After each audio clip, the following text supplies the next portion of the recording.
Hey, everybody. I'm Rob Nelson.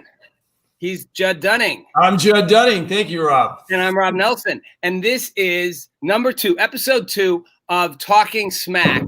Technically episode 3, because we did it on our iPhones. A bunch of people loved it, and here we are. Right. And first one. So we originally called the show Talking Smack over mac and cheese, and we had mac and cheese. We're going to change the food every week.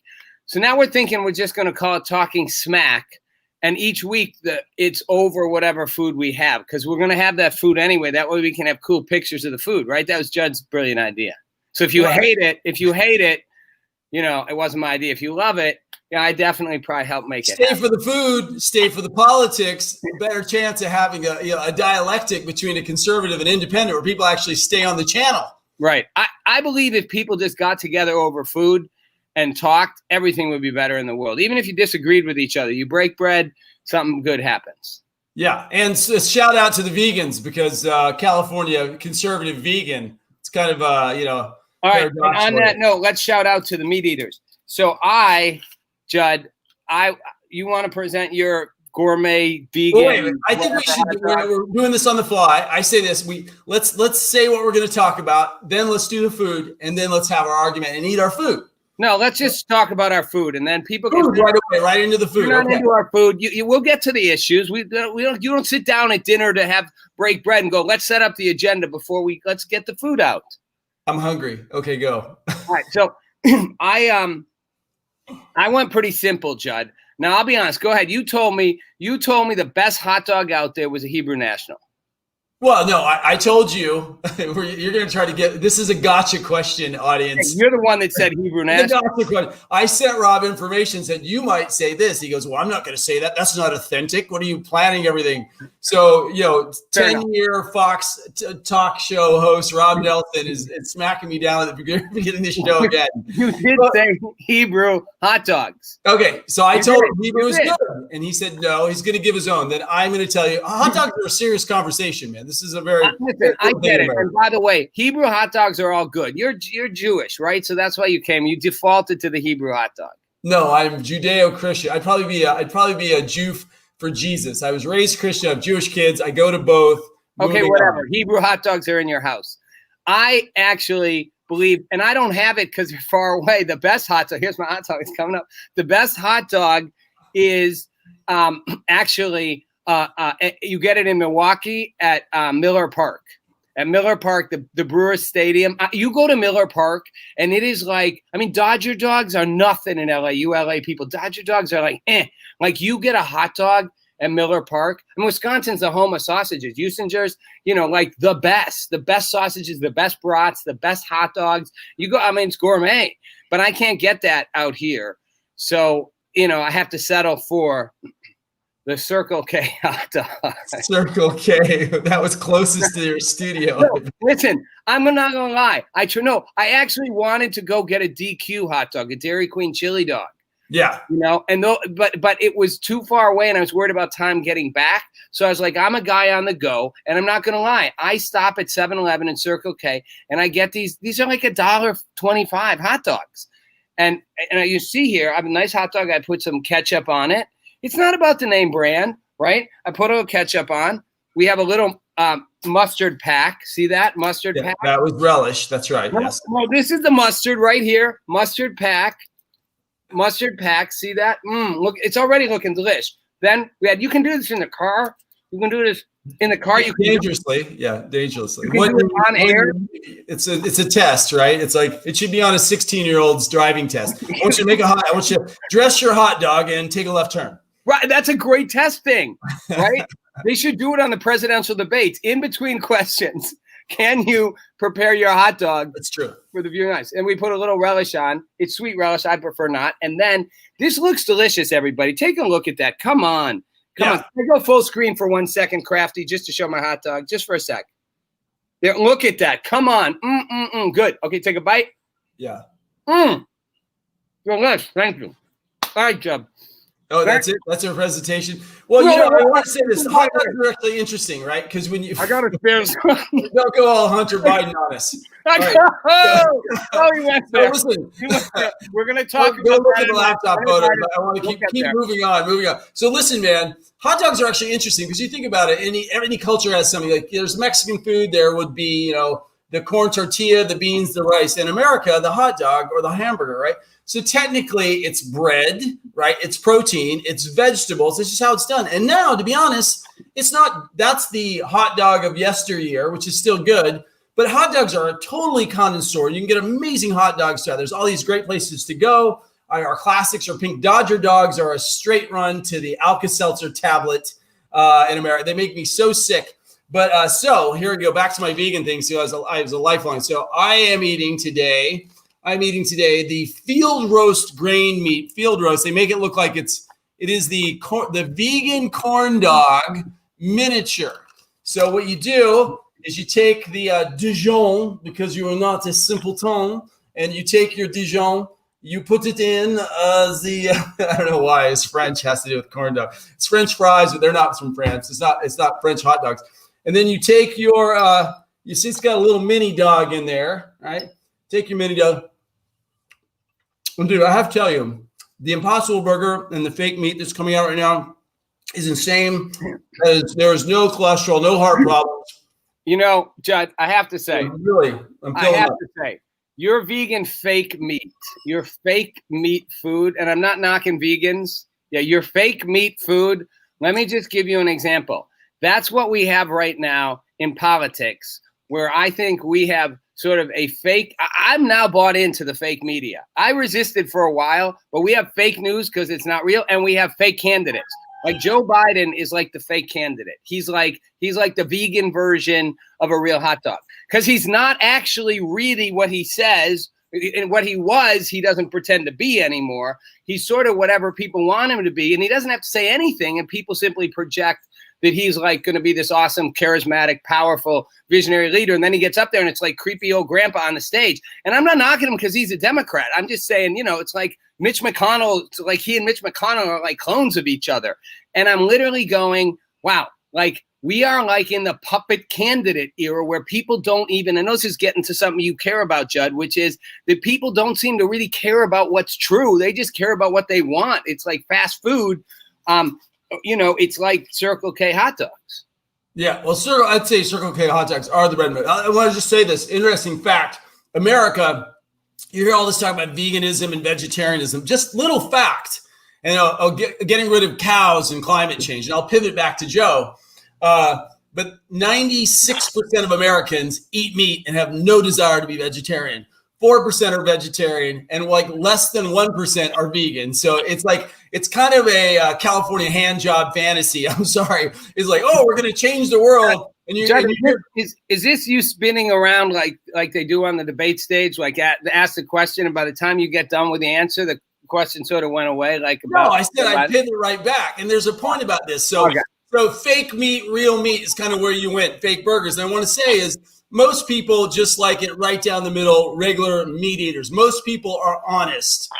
Trump did a great job by calling out fake news this last year. It wasn't this last few years. He brought fake news to the forefront.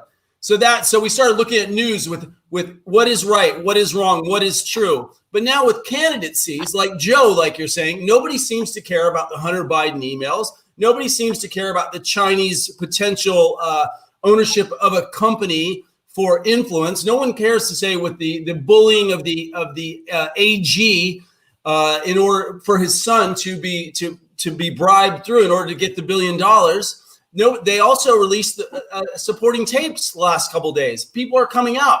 50 million Americans are voting early before they even watch the debate. So my point when I called up Rob was fake meat, real meat, hot dogs, whatever is when did people stop caring about the facts before they made the decision for presidency? And I think that's a crisis. And look, I take on two fronts there. I don't think voting early is a sign that you don't care about the facts. But I do think you're right that people have stopped. People no longer care about the facts. And here's a sad truth. I don't think it would matter to most voters if Joe Biden came out and said, I did do it. I did know about it. I don't think he necessarily took money, but like, of course I knew what my son was doing. And yeah, he brought people to me. Like, I think people would be like, okay, not a shocker. I don't think the facts actually matter to what people want in terms of their outcome. I don't have a problem with early voting. Where I have a problem, Judd, excuse me for coughing. Where I have a problem is that, and by the way, Judd, I'm going to let you respond before I do the thing about the emails. I think you're right. Trump called out fake news, but let's be honest. Trump is fake news too. I mean, Trump makes stuff up all the time. And if the news says something he doesn't like, it's fake news. That's not what I mean by fake news. Fake news isn't whenever, you say something and, Trump doesn't like it, so it's fake news. Fake news is literally when they refuse. Fake news is we will not cover the Hunter Biden story because we say it's been disproved. And by the way, for those of you who don't know, Hunter Biden clearly had, is hired by a big holding company, Burisma, in the Ukraine, and used it to influence peddle them to his father. Not a shocker. That's what nepotism is. That's what people do. He just denies it and his father denies it. Now there's emails showing it. So again, Judd, my issue with the whole Burisma thing, Judd, can you come back up with me? I feel alone up here. My issue with I found without you. My issue with the whole thing is that it's the media said it's already been done. So the fact that it came out again, they don't care. Secondly, then Hunter Biden's business partner comes out and doing like a SNL Chris Farley like skit, tie askew, shirt back, in a Marriott like suite with no podium and a chair and phones on it. And they dismiss that. That's a credible allegation, even if he's lying. And then the FBI wants to interview him, and the media still says it's not a story. Now, when the FBI is asking to interview the partner, the former business partner of the son of the vice president of the United States who's running for the presidency, and to seize the phone devices that partner has, that's news. Whether you want to say it's true what he's accusing, it is news. And the media is like, not a story, not a story. CNN refused to even put it on their feed. That is not only fake news, that is censorship at a whole new level.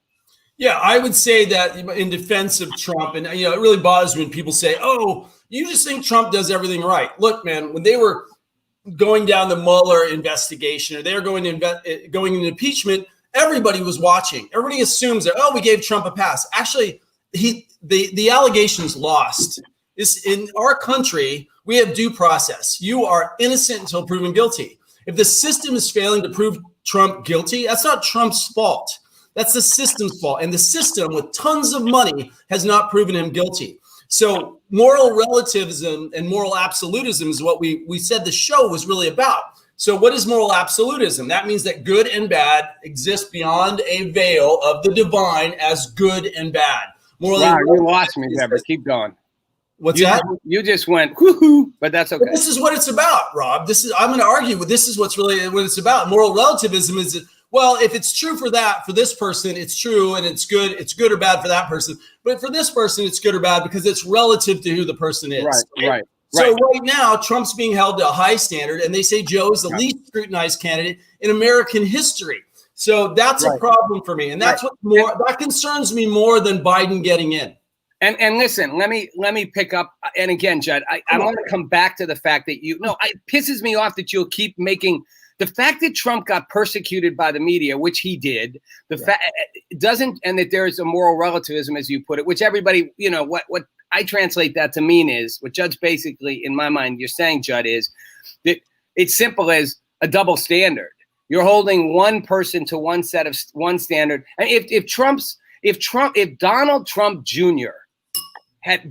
former business partner had come out and said, I have evidence of emails showing, that we were going to get into the president, it would have been national news, even if he just said it 24/7. If he then said the information's on these phones, it would have been national news. No matter how bad his relationship with Don Jr. was at that point, it would have been national news. And when the FBI shows up to investigate, they would have literally run it 24/7 till the election. So if that's the moral relativism you're talking about, Judd, I agree. But let's not pretend the president doesn't distort facts himself, because he doesn't. It doesn't help him in my mind.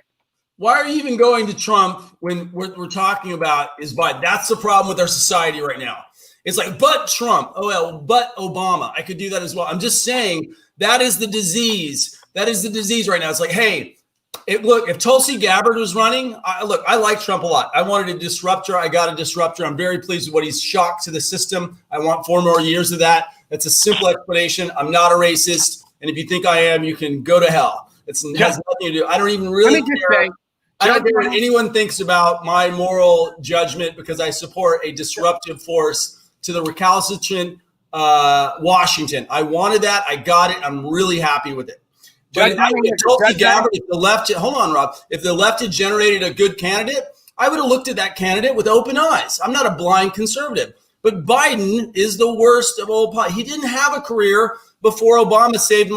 Obama needed an old white guy to sit on his side to push his ticket through, who had no power that he could use. That was Biden. He doesn't have anything significant in his history. He's not strong. He's not interesting. And you know what? You kind of glossed over. I've been digging into those emails. I've been digging into the reports. It looks pretty bad. It looks like he took part of a company for influence. It looks like he shut down for it. It looks like he also tried to bury the information on the Ukraine before Trump got in so he would be okay.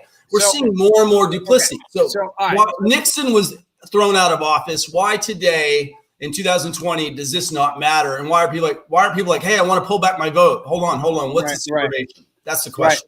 Right. Listen, everybody, if you're getting worked up, just relax and have a bite of this is actually a sausage. This is a sausage from Circle K. It's not a hot dog. It's a Gouda sausage. Not as good as Ussinger's at Miller Park. Not even close. What was that last comment that we just got? I was just I liked that thought. A disruptive force. Yeah. So listen, Trump was a disruptive force, and Judd is not a racist. You know, he just looks like one on TV. No, I'm kidding. But you know what? I'm saying that because some of my best friends are white people. Wait a minute. No, wrong. I'm kidding. That's exactly what we've come to as a society, though. If people typecast you, they do based on what you look like and based on what you affiliate with. So you're not affiliating with any group or any organization that is extremist or white supremacist or anything like that. But you're super conservative. You're willing to call out the left. You're willing to call out what you think of as leftism. And you have the spiky hair and the narrow features and the white face. And people go, "Oh, he's a conservative racist." And they go there and they do the same thing with a black person and put them. So if you're a black Republican, like Joe Collins, who came on my show last week, people look at him and they go, "Oh, they box you one way or the other. Either they assume you can't." Sorry, I got the host. You can't be a conservative if you look a certain way, or you must be if you look a certain way. And if you have certain ideas, regardless of if your ideas have nothing to do with the extremism they attach you to, because you say I'm a conservative, I support Trump, they label you as the next level, racist, homophobic. Yeah, let me jump into. Hey, Rob, how about this? We're talking about moral relative. So it's come to light that a bunch of kids during the elections have been separated from their parents at the border. Now, first of all, that program was established by the previous administration. It's been around for some time.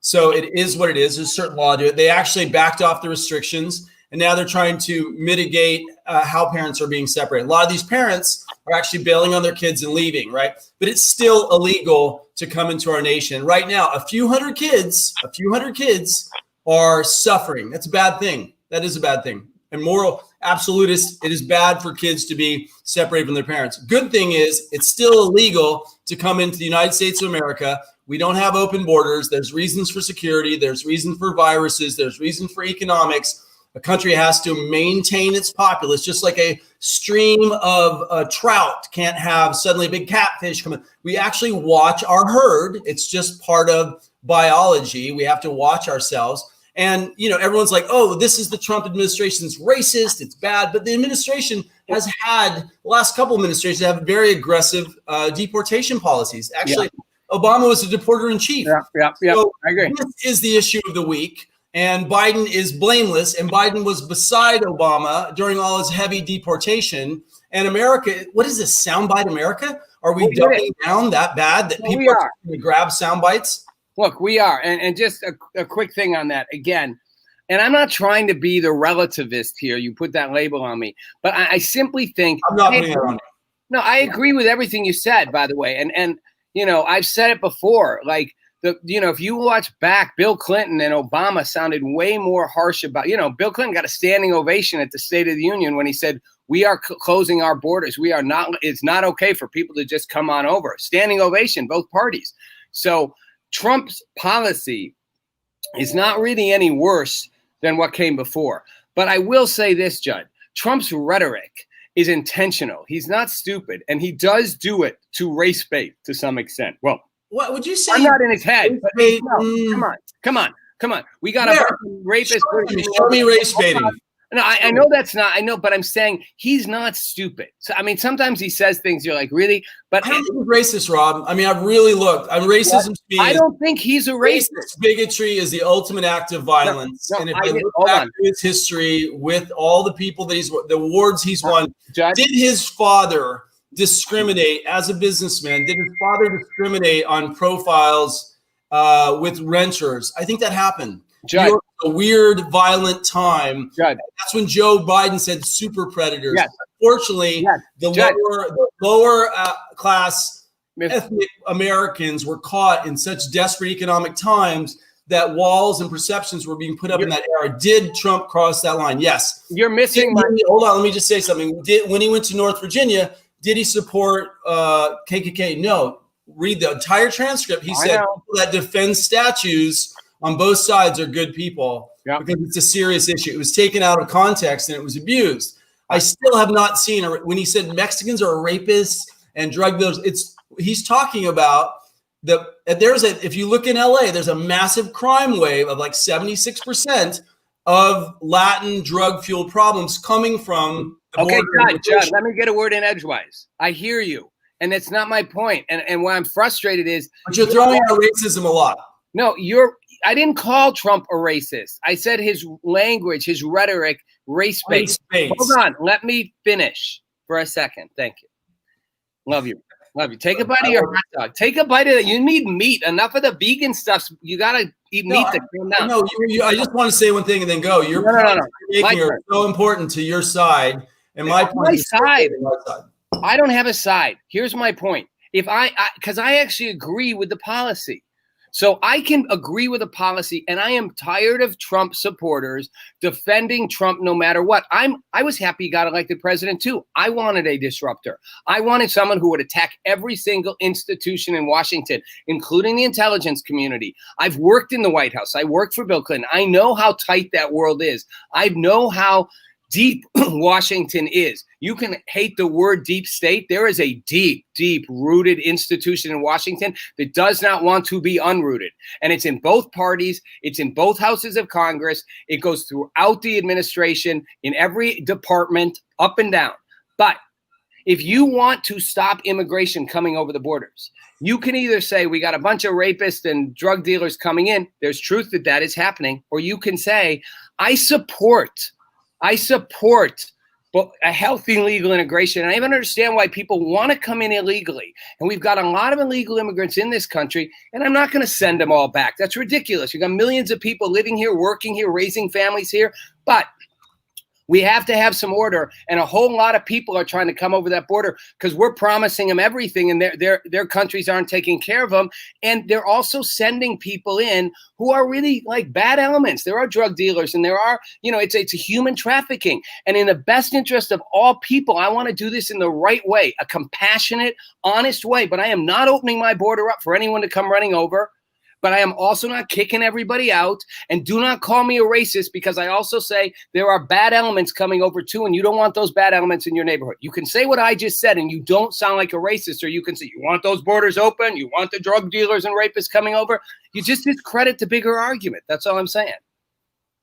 Yeah, it's complicated. I think that I agree with you about the. No, I appreciate that. I'd say what we're going. They talk about critical race theory, and then they go all the way back to the 1619 Project. And what we're doing is there's a real attack on rewriting American history. I mean, now Columbus Day is Indigenous Day.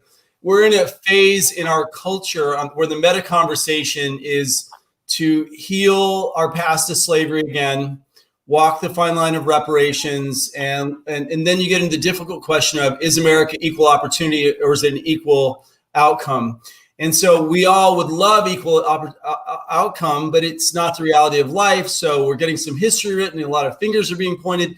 So there's something happening right now. I'm a long-term guy. I think this crisis is a positive crisis, just like Me Too was a positive crisis, this race crisis, because we're all a little bit more conscious of what we're saying, and we are healing things, and cops are becoming more aware. I don't think anybody on the right would say, hey, this was a good crisis. I just would say that it reminds me of anti-Semitism, Rob. It's almost like for some reason in the consciousness, Jews have been targeted for so many years on a cultural level to kind of take the hit for the fact that they brought a higher standard. The Ten Commandments are,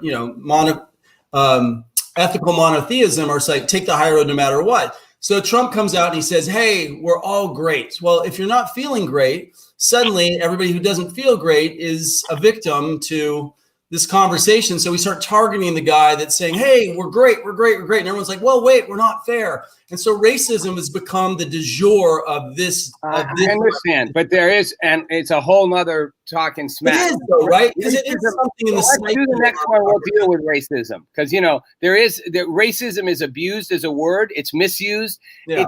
Stereotyping is considered racism. Everybody stereotypes. Look, I'm in Jacksonville. I'm doing this big town hall on Wednesday. We're bringing elements of the whole community together. The simple idea. Bring together the rich, the poor, the black, the white, the cops, the BLM activists, city leaders, worship leaders, put them all in together and have a real dialogue. And the point is, you leave your politics at the door. You got to listen and communicate with people you don't agree with, because if we don't have dialogue, we don't go anywhere. And in the last few weeks, putting this together, we've seen people coming together in these small gatherings, and we're having these conversations, Judd, and you'd be shocked, because this is where CNN and Fox News both missed the boat. You'd be shocked how much the stuff you're talking about gets brought up, a little maybe less esoterically, but and that's not a dig at you. I just mean a little more down to the core. But I'm talking to black urban inner city leaders, and they're going, look, I'm not sure you can stop trying to get social acceptance. Stop trying to ask for equality. Let's just ask for the stakes we need to play at the table and make it a case for good investment. You got people saying we have to clean up our own community. We have to take responsibility for the lack of men in the community. We have to take responsibility for how many young men get into prison, even if there is systemic bias out there. So the dialogue isn't one way or the other. It just gets put that way in the media. And what scares me, and this is my last thought on this, and then you get to go, Judd, talk, not leave, is that I think what's happening in terms of the censorship on media platforms and the complete and utter one-sidedness of most of the media is that we are entering a period where we are fundamentally eliminating room for people to have honest dialogue or take real perspectives. If you do not fit in the box we have decided you will fit in, and you do not say what we want said, we will say it didn't happen. If we don't like it, we'll ignore it, or worse, we will cut off your ability to communicate. And what's scary is Twitter, Facebook, they can, because if you're honest about it, they're private companies. They are allowed to censor what they want, but that's not a good thing when you have that much control and you suddenly have the ability to simply silence voices you don't want. And my takeaway is that if Donald Trump doesn't become president, if Joe Biden wins, this is a twist. It will be the most disruptive thing that has happened in America, because if he wins and they lock that thing in, I think half the country that does not want to be censored, that does not agree, is going to revolt in a certain way, and we're going to have a cultural civil war like we've never seen. Oddly enough, Donald Trump winning would kind of be a stabilizing force, keeping both sides in a battle. Biden winning. Yeah, it's a great point, Rob. Well put. I was wondering if we were going to come back to that. That's exactly where I wanted to go. Is what's happening with big tech and the media is interesting as far as Section 230 and the antitrust laws. How do we, if people are getting morally relative, where they're not caring about the facts and they're making decisions on sound bites and manipulated algorithms, manipulated and silenced information, what is the next step? So there are a series of articles that said the Republicans were definitely going to go for antitrust, and they were definitely going to go for Section 230, but what if Democrats won? But actually, Democrats, once you give them a bigger government control over a sector, they say it could be worse for big tech, because it depends now who gets bribed. So the question we have to ask is, who's willing to be bribed more on the right or the left? So if Democrats are harder on social media, but they're willing to take, payola, if Republicans, because they're bringing in a high level advisory board to Facebook. I don't know if you've been reading about this, that they're going to start looking at how they're censoring. These are some big leaders all over the world. Right. So how are we going to do that? Now, if we open up personal liability in Section 230, though. Oh, no, come on. You're going to dig me so in the weeds. Come on. Give me the simple version. No, if we open up Section 230 liability, what if you were liable for what you said on the air? It's a slippery slope. I'd rather have the chaos of manipulated information than have people out there manipulating the freedom of the press. I'm with you. I'd rather have manipulated information out there too, and I don't think the platform should be deciding what is or isn't true. But they've gone past deciding what is or isn't true. They're interfering with the election. They've gone to the point of saying, we don't care if something's true. We don't want it out there, so we're going to make up another excuse. That's the Hunter Biden stuff. Nobody said it wasn't true. They just said it wasn't obtained fairly, like any other information was ever obtained fairly. I mean, the Pentagon Papers, went to the Supreme Court over the New York Times getting information. That half of the stuff that we find out is because someone got it the wrong way. So they're censoring the very ability to have content out there they don't agree with. In terms of who gets bribed more easily, Republicans or Democrats, I say that's like which is worse or better, a Circle K hot dog or a Circle K Gouda smoked sausage. Yeah. No real difference. They're not. Corner and just tell you can eat any meat that tastes as good without the cancer and without the colon problems. So, man, I think, look. That doesn't fit your far right, borderline racist. Judd is not a racist. I've known Judd a long time. I joke about it. I want to be clear. I joke about it because sometimes we have to laugh a little because we're so uptight. But Judd is not a racist. Judd, let's talk. Stop that. People are going to be like, Judd is not, and then eventually the is not is going to follow, and they're going to go, Judd racist. Be careful, man. Be careful. Right. You say it enough. I come not to bury Caesar, but to praise Caesar. I want to throw this to you. Yeah. So we're talking about the manipulation of information. So something that came up during this week's debates was climate change and big oil and energy, right? Now, when I went back, when we wrote our book, and just to say, Rob's got a great town hall coming up, everybody.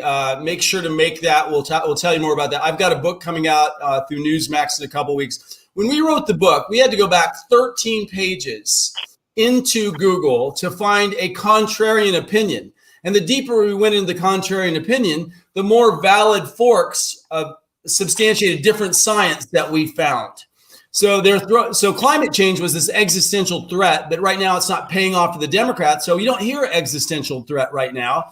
All you're hearing is, are we pro-fracking? Are we not fracking? What are we going to do to green buildings, et cetera? Isn't that an interesting piece of information? It was the biggest topic for like a year. And now I'd say it's a third level topic. So right. What are your thoughts about how they're manipulating the information about the planet now? Did they really care in the first place? I mean, I don't know. Look, I think information is always going to be manipulated. And at a certain level, you get so deep into things, you're going to lose people because we are a short attention span society. I'm not going to lie. So I think the true thought leaders are going to have to start figuring out how to package information in a way that's truthful and relevant, but doesn't lose people. And that's too bad. But our attention spans are going like this. I mean, even with really smart people because of all the inputs in social media. So I think that the media got on a trip. And look, it started with Al Gore and An Inconvenient Truth. And you remember when he did that like 20 years ago, whatever it was, the world was going to be at no turning point in 10 years. And now it's X number of years later, and we're at, still it's another 10 years. So they're always saying it. And I think part of the reality is, okay, we're gonna address Reddit, sexy toilet paper. What a name at Reddit. We'll get there in a second, sexy toilet paper. It's just weird to say that. Is that I lost my train of thought after reading that handle. It is ultimately that they scare people. And I think the reality is we all know that climate change is happening. I mean, I came from California. I mean, it's hotter than hell every summer. And this summer was beyond belief in the fires. Change is happening. Are we destroying the planet? Slowly and surely, yes. And if we don't make changes, we will screw the generation after us and the one after them at some point. But I think the media plays it as it's the existential crisis of our time. And in 10 years, we're all dead. And they said that 10 years ago, and we're on the road to dead. And that's just what they do. And people fall for it. People have always fallen for, end of the world, type stuff. Climate change. The answer you want. Climate change is real, Judd. Climate change is the crisis fodder of socialistic advancement. There's so much governmental interference. I mean, look, all that Trump said is like, let's take care of the economy first. The planet's going to be okay. There are a lot of people that have actually studied its solar cycles. The hubris that we have to say that we are going to change and save this planet in 10 years is ridiculous. That's why I like Trump. He called that. If you want, hey, look, he said something on the stage the other night. It was so intelligent. He goes, hey, solar's not here yet.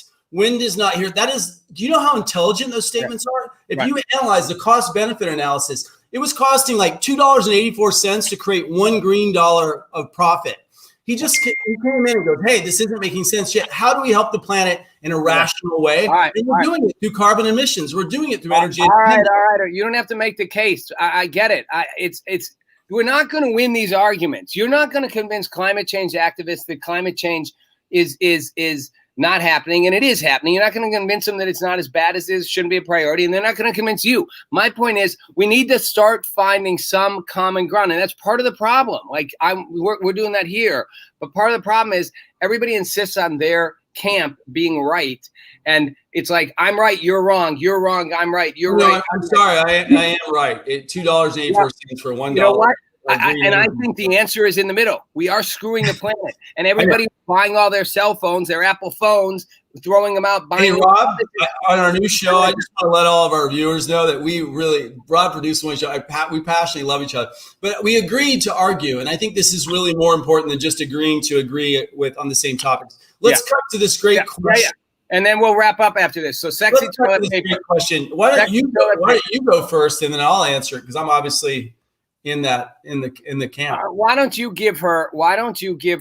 And we're pushing our time. Okay. Yeah, 45 seconds. Right now, I'll say this: sexy toilet paper. Right now, none of us are better off because even though the federal government tried to lead us out of this COVID situation, we've had like a 30% crash in our GDP. We're destroying generational wealth, but that's happening on the state and local levels. So even if you were feeling like you were heading in a positive direction, we've never seen this level of state and local mismanagement of you know how hard it is for the average person to put $10,000 away to start a business or send their kids to school.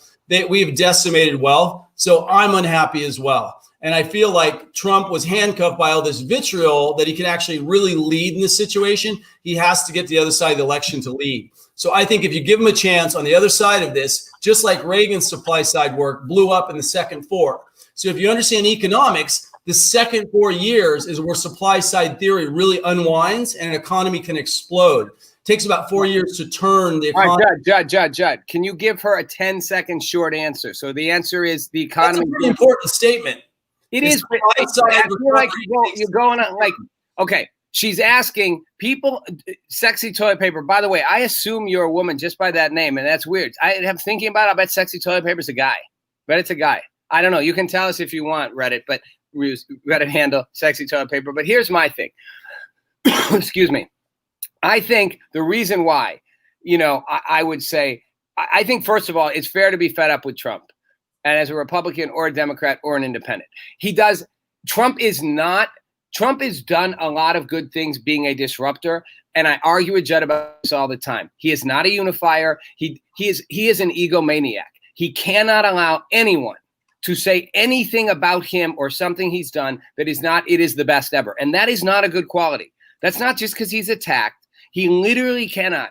He cannot have the wife of a fallen serviceman who died overseas criticize him and not shoot back. He can't say, you can say whatever the heck you want about me. You can call me scum of the earth because your husband is dead and served at my direction, and I honor him and I honor you. He makes it about him. And that is not like, hey, sexy toilet paper, I was right, it's a guy. But here's why. Because if Joe Biden wins this election, if Trump wins, there will be a force continuing to try to disrupt the system that is so broken and locked. It won't be pretty. He won't be pretty. but it will keep disrupting. And Trump did give the economy growth like we've never seen, including growth in across the spectrum of minorities, Black men, women. Keep it short. Okay. No, I'm just saying. So there will be, you're fair enough, Judd. So the economy was trashed, not because of Trump. It was trashed because of COVID. And I hate when Democrats say Trump ruined the economy. It's like states like California, where I'm coming from, still stay locked down. Democratic policies on the economic side, especially in this pandemic, are disastrous. And Joe Biden will continue them and continue what I was saying, that cycle of an in lockstep with the media and the social platforms to suppress anything that can create a back and forth for change. That's why I think you still need Trump for 4 more years. And then 4 years after that, we need to get some fresh, really amazing, younger man or woman of whatever color who is going to go in there and unify us and stay driving forward, not be part of the system. That's my case. I want Trump to win because I can't take 4 years of what will happen with Biden and the media and them all being in a woohoo, and I won't be able to talk. Oh, have you gone on the record to say that? No. I just did. You just did, yeah. And it's not because I like Trump. So that's my answer to you. That's a great question.